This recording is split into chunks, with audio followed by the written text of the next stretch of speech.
calling women pretty is a form of objectification that could lead to assault. Instead, he says, and I'm quoting, "I uncrossed my arms, and yes, I discussed which girls were hot." Apparently, Cambridge is no better than a Boko Haram camp.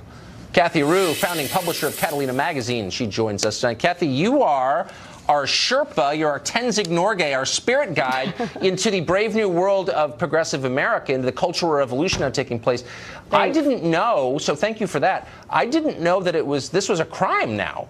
Well, I mean, it's objectifying women, so that's always been a crime, to objectify women, not seeing them as intelligent creatures, intelligent people that they are, but to see them at Harvard as just hot. I mean, that's not right. Well, how about if a woman is intelligent? Not all people are intelligent, by the way. Some are, some aren't. Same with men, right? Right. But is it okay to acknowledge that you find someone attractive, or is that, as Mr. Hanrahan suggests, a form of assault? Well, he felt that it was wrong because they had a group of guys sitting around and they weren't talking about how intelligent and wonderful these women are. They were talking about their physical attributes and that they were ranking them on a scale of 1 to 10 according to how hot they were.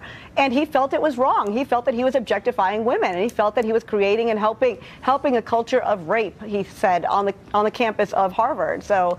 But they weren't raping people, were they? Weren't they just saying which girls they found attractive? They have a high incidence of rape. They have a high incidence of objectifying women, and 30% of women graduate from Harvard saying that they're victims of sexual assault. Right, but so okay. it is a problem at Harvard. There is a problem. Look, I don't know where you got those stats, but I mean, in this specific case, these men weren't planning to go out and assault anybody. Weren't they just saying, like, I find this girl attractive?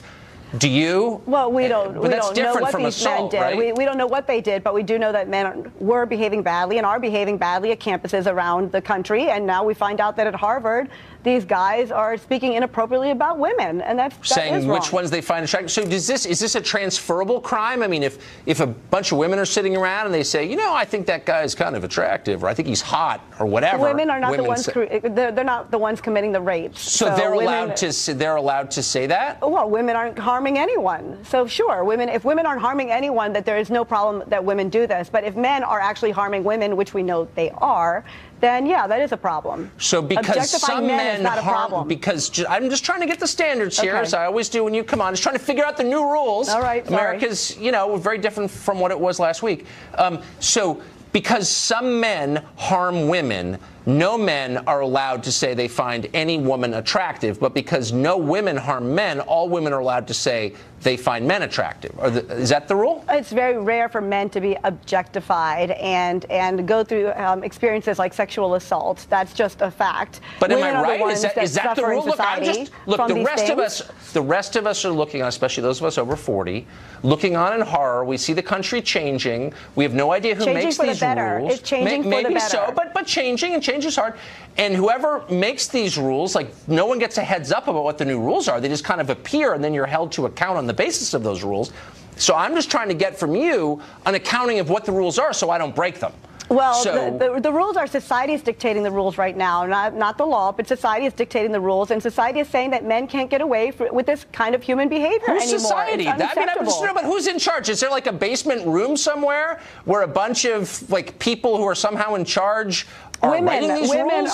Women are speaking up. There's a movement going on. We have the Me Too, hashtag Me Too movement that's going on. So women are speaking up, and we're holding men to a higher standard. We're letting them know that they can't get away with this anymore. You can't get away. But I wonder, look, by the way, just to be totally clear, as always, I couldn't be more opposed to assaulting or hurting women. I have, 4 in my own house who I love more than anything. I know. So, of course. It's not you. But I wonder if you've thought this through. I mean, so if it's now a crime to think or say that a woman's attractive, do you feel like maybe you or women in general might lose something in a society where men were too afraid to say they thought you were attractive? It's not right to objectify a woman. It's not right to see a woman only as an attractive human being. These guys at Harvard were not sitting around. What if you say, I respect you in many ways, but I also find you attractive? But that's Would that not be what this assault as well? op-ed writer said. He said he felt wrong. He wanted to speak up, and instead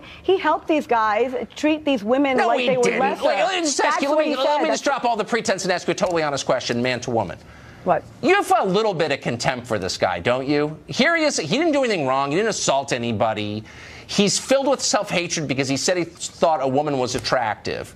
You can't respect a man like that. I mean, let's be honest. He didn't say that he found a woman attractive. He was sitting around drunk with a bunch of guys who we don't know what they did the next day, and they were saying that women were hot on a scale of 1 to 10. Ooh, so, women were hot. Whoa. All right. We don't know what they did. Yeah, call the police. Kathy, thank you. Thank you. So instructive.